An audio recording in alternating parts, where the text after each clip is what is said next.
Canada just hit America where it hurts the most, the wallet.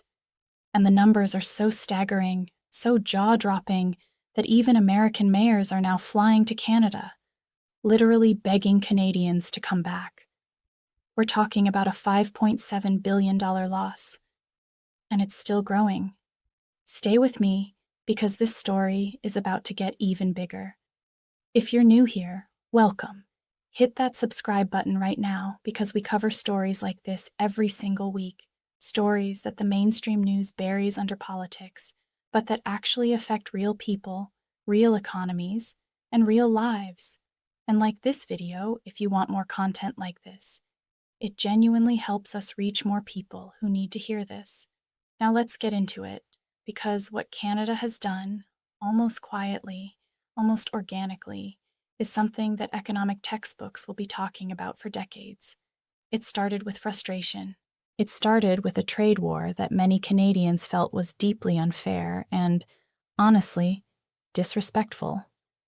When the United States slapped a 25% tariff on Canadian goods, and when certain American political voices started casually throwing around the idea of making Canada the 51st state of America, something snapped. Not in a violent way, not in a dramatic political declaration, but in the quietest, most powerful way possible. Canadians simply stopped showing up. They stopped booking flights to Florida. They stopped driving across the border to shop in Buffalo and Detroit. They stopped spending their hard-earned dollars in American hotels, American restaurants, and American theme parks. And that decision, made by millions of ordinary Canadian families sitting around their kitchen tables, turned into one of the most effective economic protests in modern North American history. Here's what the numbers actually look like, and pay attention because these figures are extraordinary. Over the past 13 to 15 months, that's more than a full year, cross-border travel between Canada and the United States has dropped by somewhere between 22 and 31%. That's not a blip. That's not a seasonal dip. That is a sustained, consistent, deliberate withdrawal of Canadian tourism dollars from the American economy. And the total damage? $5.7 billion. That is the estimated loss that American tourism has absorbed because Canadian visitors, one of America's single largest and most reliable sources of international tourists, decided they had better places to spend their money. And this wasn't just a gut feeling or a general vibe. Researchers actually went out and asked Canadians why they stopped going. Leisure, one of Canada's most respected polling firms, and Longwoods International, a well-known travel research organization, both conducted surveys. And the results were stunning in how consistent they were. 59 to 62% of Canadians who changed their travel plans said it was a direct response to American government policies and political rhetoric. Not because flights got more expensive, not because Canadian dollars were weak, not because Americans were rude to them at the border, though some of that happened too. The primary reason was political. Canadians were sending a message, and that message has now cost the American tourism industry billions. What makes this even more remarkable is that this wasn't organized. There was no campaign headquarters. There was no official boycott committee that sent out press releases. Prime Minister Mark Carney's government held a tough line on tariffs, which gave Canadians a sense that their national pride was being defended at the political level. But the travel boycott itself? That came from the ground up. Regular Canadians, retired couples, families with young children, university students planning spring break trips, they all independently came to the same conclusion. America doesn't respect us right now, so we're going to take our vacation somewhere else. And the collective weight of those millions of individual decisions has shaken the American travel industry to its core. Now let's talk about where Canadians are actually going instead. Because this is where the story gets really fascinating. The answer isn't that Canadians stopped traveling. Quite the opposite. They started traveling more, just in completely different directions. And the airline data makes this crystal clear. Look at what happened with Mexico. The route between Toronto and Cancun has now officially become Mexico's single busiest international air route, with 1.28 million passengers traveling that corridor. Let that sink in for a moment. Toronto to Cancun is now Mexico's #1 international route. And it's not just Toronto. Flights from Montreal to Cancun saw a 24% increase in passenger numbers. Canadians didn't stop wanting warm weather getaways. They just redirected those vacations from Florida and Arizona and Texas and sent them straight to Mexico instead. And while Canadian flights to Cancun were hitting record numbers, something telling was happening on the other side of the same coin. Flights from American cities like Dallas, Chicago, and Houston to Mexico were actually decreasing. The contrast couldn't be more stark. And it's not just Mexico. Canadians are discovering, or rediscovering, a whole world of destinations that they may have overlooked when a quick flight to Miami seemed like the easiest option. Travel to the United Kingdom surged by 14%. China saw an 11% increase in Canadian visitors. And perhaps most beautifully, Canadians started exploring their own country in ways they hadn't in years. British Columbia, with its dramatic coastlines and mountain scenery. Nova Scotia, with its seafood and its tides and its deeply rooted maritime culture. Canadians are waking up to the fact that their own country is extraordinary, and that sometimes the best travel decision is to invest that money right at home. Now the airlines saw exactly where this was going, and they moved fast. In the business world, when you see a trend this clear and this sustained, you don't wait around hoping things will improve. You adapt, and the Canadian aviation industry adapted decisively. Air Transat made one of the boldest moves in this whole story. They announced that they would be completely suspending all of their flights to the United States by June of 2026. All of them, including their routes to Orlando and Fort Lauderdale, two of the most popular Canadian snowbird destinations in the country. For a Canadian airline to completely pull out of American routes is a massive statement. It tells you everything you need to know about where passenger demand has gone. WestJet suspended 16 separate routes between Canada and the United States. 16. And cut their overall capacity on American routes by 19%. That's nearly 1/5 of their American capacity gone. Flair Airlines went even further, cutting their American capacity by 58%. That is more than half of their US-bound flights, simply removed from the schedule because Canadians aren't booking them. Even Air Canada, the country's flagship carrier, reduced its American capacity by 7%.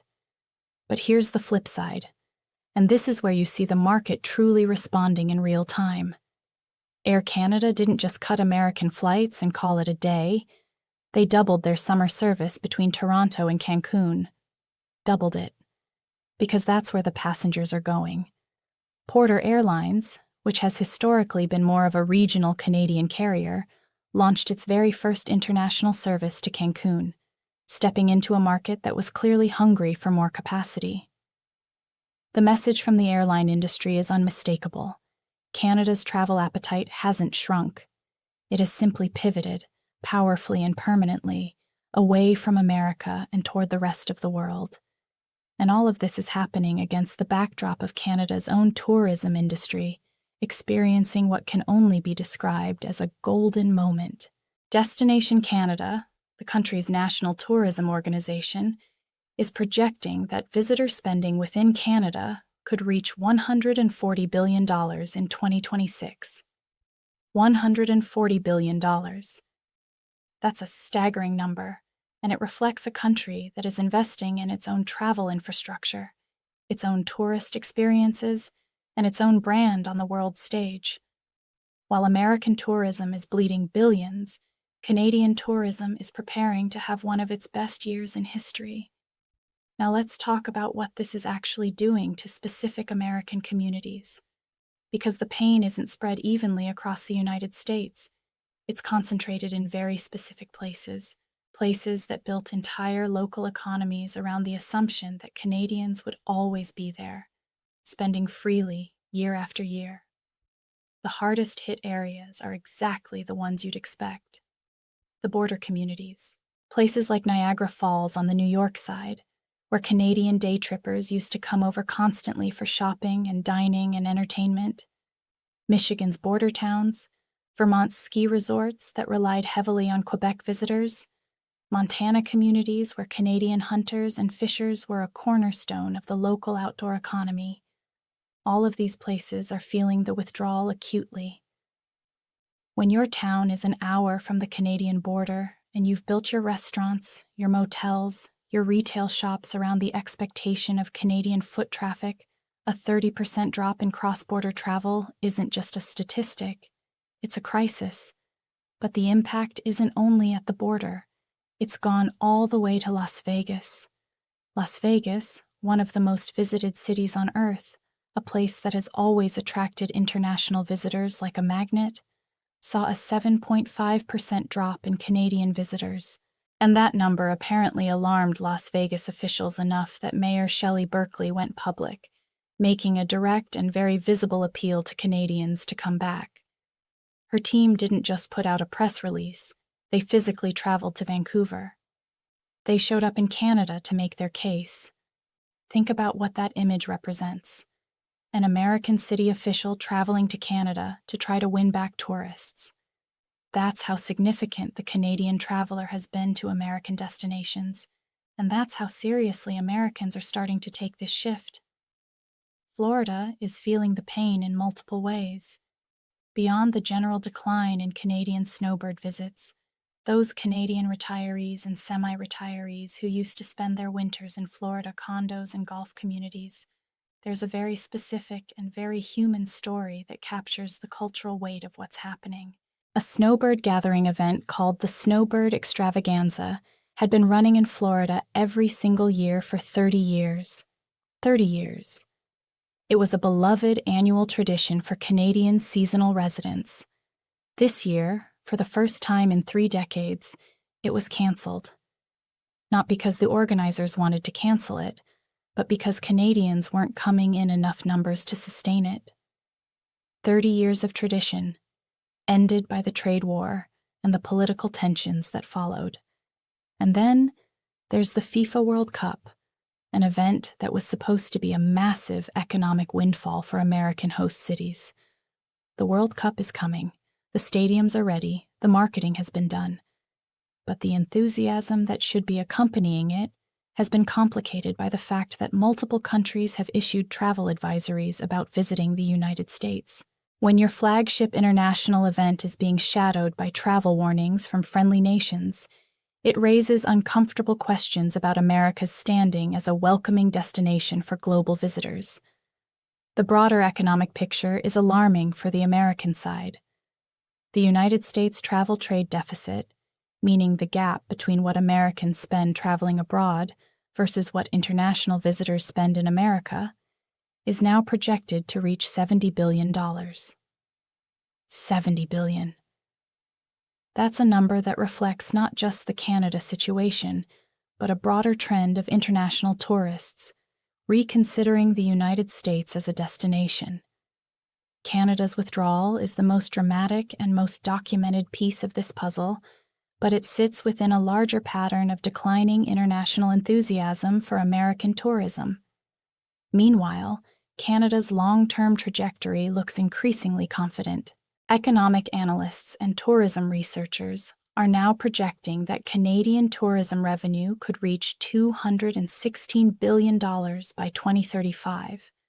That number, if achieved, would represent a transformation of Canada from a country that exported tourist dollars to America and the world into a country that captures and grows its own tourism economy in a serious and sustained way.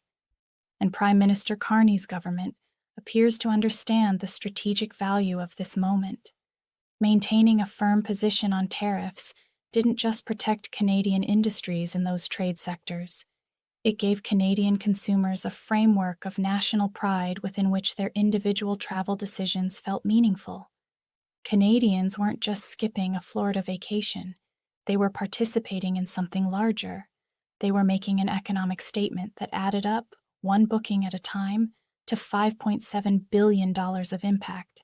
What's particularly striking about this whole story is how it reveals the often underestimated power of consumer behavior in international economics. Governments negotiate trade deals. Economists build models. Politicians make speeches. But at the end of the day, when millions of ordinary people change how they spend their leisure dollars, where they fly, where they eat, where they sleep, where they explore, the effects ripple through entire economies in ways that no tariff or trade agreement can easily reverse.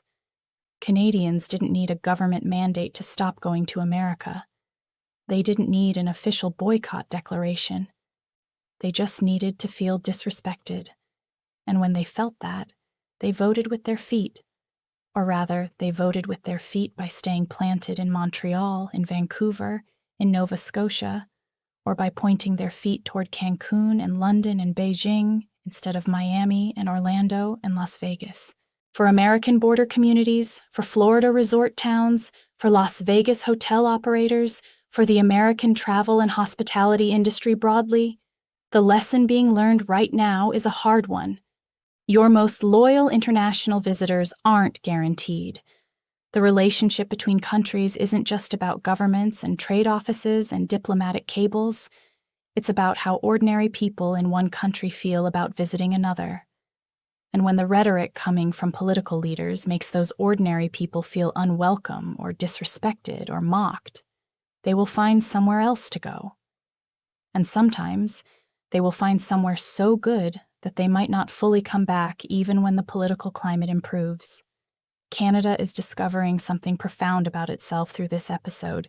The country has always had a certain complex relationship with its enormous southern neighbor, the sense that America was the default destination, the obvious choice, the nearby giant that naturally absorbed Canadian tourist dollars every winter and every summer. What this period is showing is that Canada is a country with extraordinary destinations of its own, and with meaningful connections to the rest of the world that don't need to run through the United States. British Columbia doesn't need to be someone's consolation prize when they can't afford a trip to California. Nova Scotia doesn't need to be the backup plan when the American dollar gets too expensive. These places are extraordinary on their own terms, and Canadians are rediscovering that with fresh eyes. Air Transat walking away from every single American route, WestJet cutting 16 connections, Flair slashing more than half its American capacity, Porter Airlines launching its very first international service to Cancún. These aren't just business decisions made in boardrooms. They're a reflection of a genuine, sustained, deeply felt shift in where Canadians want to spend their time and their money. And the projections, $140 billion in Canadian visitor spending in 2026, $216 billion by 2035, suggest that this isn't a temporary reaction that will fade the moment tariff tensions ease. Canada is building something, and it's building it partly on the foundation of this moment. The Las Vegas mayor flew to Vancouver. Think about that image one more time as we wrap this up. One of the most powerful tourism cities on Earth, a city that has always counted on the world coming to it, sent its leadership to another country to ask for visitors back. That's the world we're living in right now. That's how dramatically the dynamic has shifted. $5.7 billion. 13 to 15 months of sustained decline. 62% of Canadians making a conscious political choice about where to vacation. Airlines restructuring their entire route networks. 30-year-old annual events being canceled. And a Canadian tourism industry quietly, confidently preparing for its biggest chapter yet. This is what happens when a country, not a government, not a trade office, but actual people, decides enough is enough. And if the trends hold, if the projections prove accurate, if Canadian travelers continue finding that the world beyond America is rich and rewarding and welcoming, then what we are witnessing may not just be a boycott. It may be a permanent realignment of one of the most important tourism relationships in the world. Now I want to hear from you. And I mean this genuinely, not just as a formality. Do you think Canada's travel shift is temporary, something that will reverse once trade tensions cool down? Or do you think this is the beginning of a long-term change in how Canadians see the world and their place in it? Leave your answer in the comments below. I read every single one, and this is exactly the kind of conversation this community is built for. And if this video gave you something to think about, something you hadn't heard before, please share it. Share it with someone who thinks trade wars are abstract economic arguments that don't affect real life, because $5.7 billion and a canceled 30-year-old Florida tradition say otherwise. Share it, comment your thoughts, and we'll see you in the next one.